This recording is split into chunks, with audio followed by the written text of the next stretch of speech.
Rightio. Now the glue should be drying off now, so following on to the next step. What we do here, you'll see in these things here, we've got a couple of line up pieces, one for the middle. So what you do, wrap the lining leather around, just pinch it together where you can and try and get it somewhere close to the middle. It doesn't have to be in the middle exactly.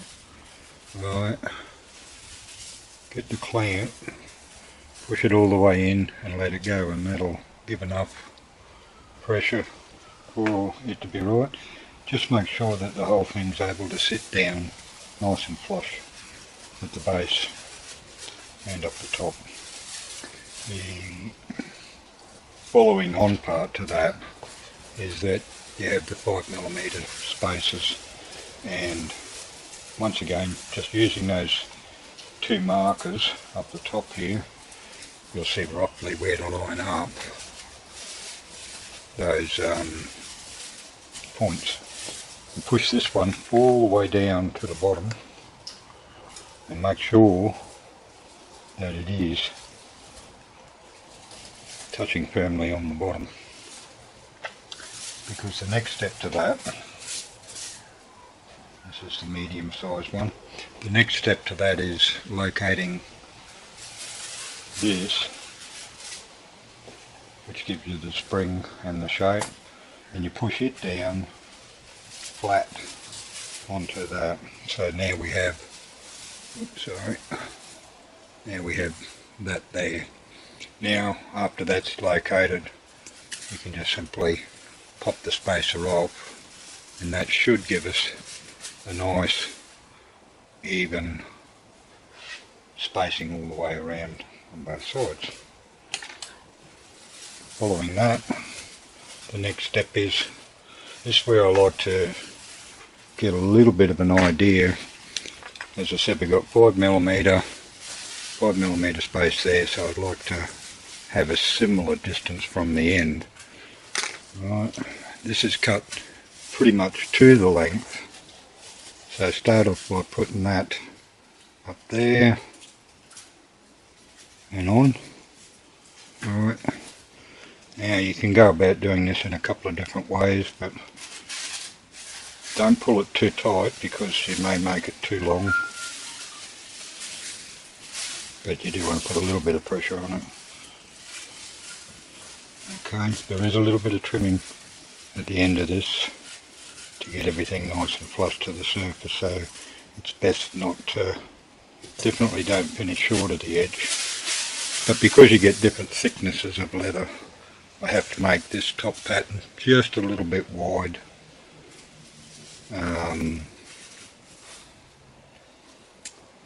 To allow for the thicker leathers that some people will want to use.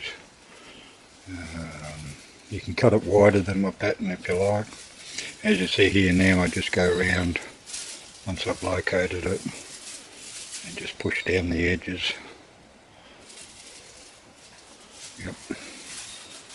Alright. Now that's the first part, nearly done. If you like, go around a couple of times just to make sure you've well and truly got it stuck. I use, this is a Cat-Worn slicker that I've made, but you can use whatever tool suitable for the job. Just go around and make sure that everything's tightly pressed in.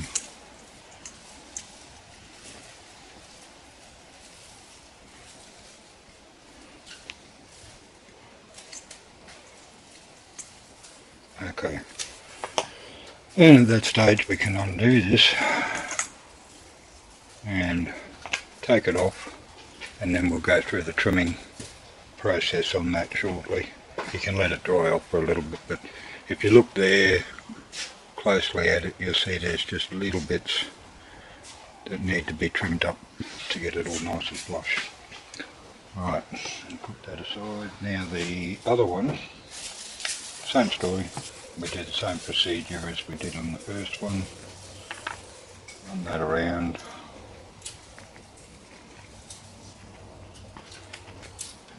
set some of this together.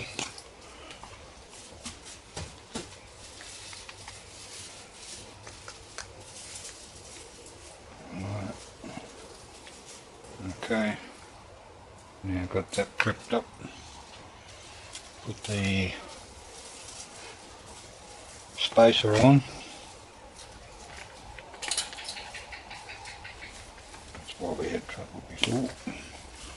Okay, the spacer on. Spacer doesn't have to be so perfectly lined up as the next part does. Okay, line that up with the black marks. Push it down so it's firmly on the spacer. Okay.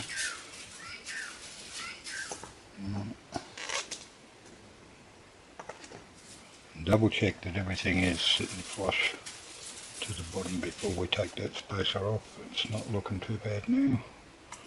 Okay, spacer off. Double check nothing's moved out of place. This one could move out of place a bit easier because there's no glue underneath of it now. Right, the same process as the last one. It might help to have a little bit of glue up here on the one end. We only need the one end to be glued up. Alright.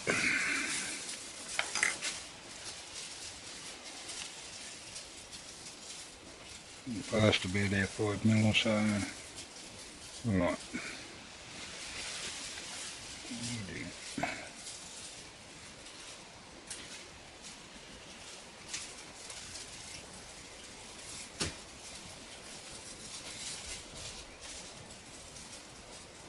Okay.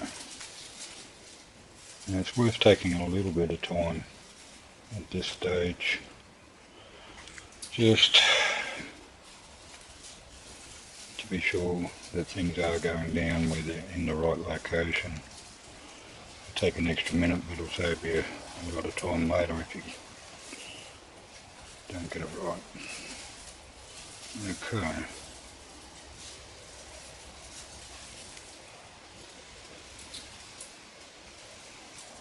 Flip.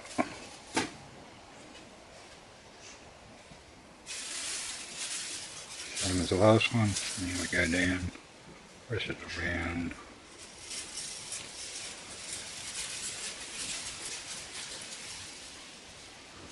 And where there's going to be a little bit not ready yet because I just did it. I should have done it before.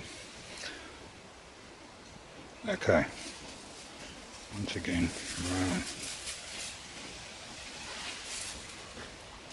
Okay. Slip her in a little bit.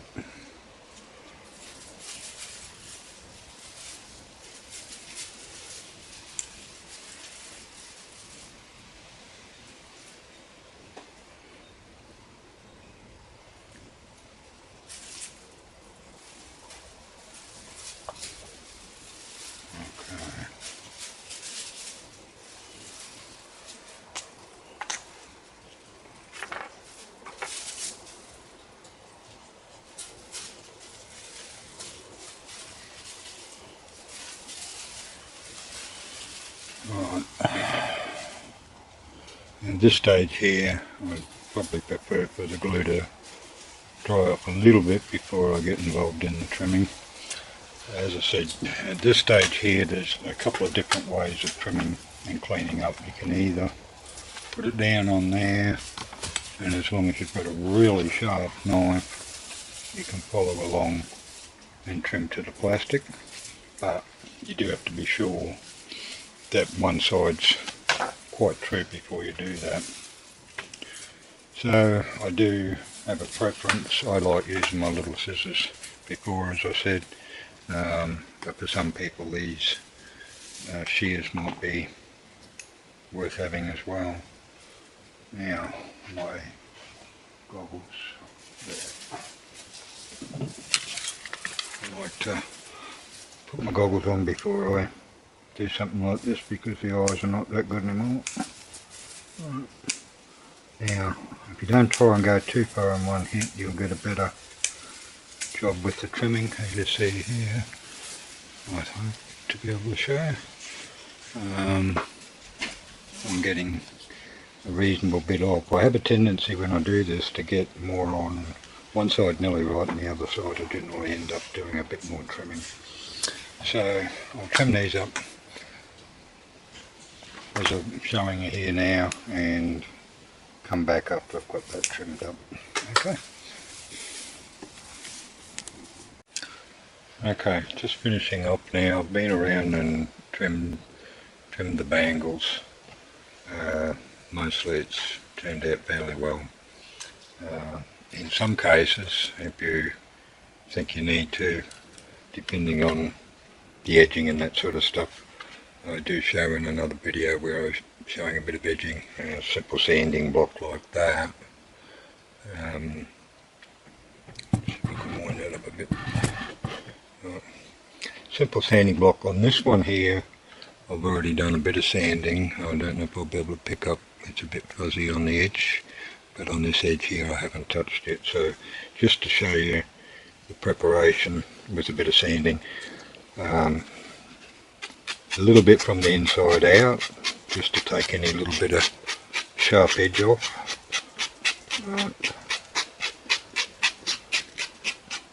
Shouldn't be a hell of a lot more than what I'm just showing there. You see that's now a bit fluffy on the outside as well. Now just drag the outside in a touch. Go a little bit sideways, try and remove any of the long furry bits that are starting to show. Hopefully that's all showing up. Okay. Now, once that's done,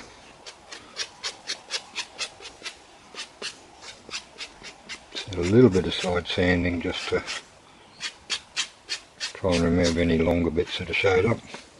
Now this one here, redheads I find to be a reasonably good one. It's like a little flamethrower.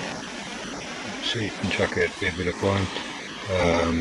This is particularly handy on chrome tan type leathers, just because it tends to fuzz up more on the chrome tan edges. And do this edge as well. Okay, that's just about enough.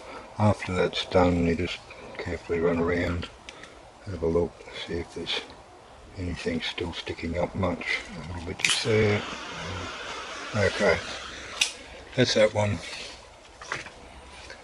Now that's, in my opinion, ready to put the edge coat on, and you should be able to get it to come up like that using a process like I showed in the other edging video. Now this one is full veg, lining in this case is veg as well as the outside, and you would have the option if you want to go that way with the veg. It's good that you can do different impressions, or like I've done there, either a laser cut or whatever. This side I've already just slicked down with a little bit of water and just my cow horn, which isn't the smoothest, but I think that should be able to pick up a little bit of the shiny edge, and that's with very little effort. And that was pretty much the same as this side here. This side I've done a little bit of light sanding on, just as I showed before, same sort of thing. Right. Inside, outside. Okay, just get that little bit of rounding happening. I tend to like to use the flamethrower a touch, but just lightly on the veg. As I said, a little bit of water. Just happen to have some sitting in my mouth. A little bit of slicking around, and you can do whatever tool you find you like there. Alright, it just lifts it up a little bit, and you can keep going from there with a token hole or whatever particular burnishing type process you like. So keep in mind with this one, because it can be taken up with stitching or anything like that. And you can also, if you prefer, do the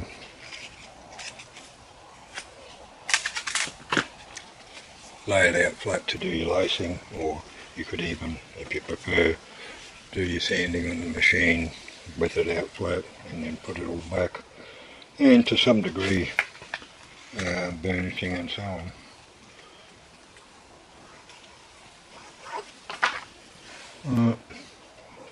Once that's all done, you just put it back in, or once it's stitched or laced or whatever, put it back in, and then all you've got to do is do that last bit at the end, whichever way you, whatever method you want. Okay, pop him back in. A little bit of glue just in that hole there. If I was stitching around a head or something, I'd put the holes in first, right through, and then just pop it back together. So that's basically, except for the stitching, the bed stand one. And that's about it, guys. Let us know if you'd like any sets, and we'll see what we can do. Bye.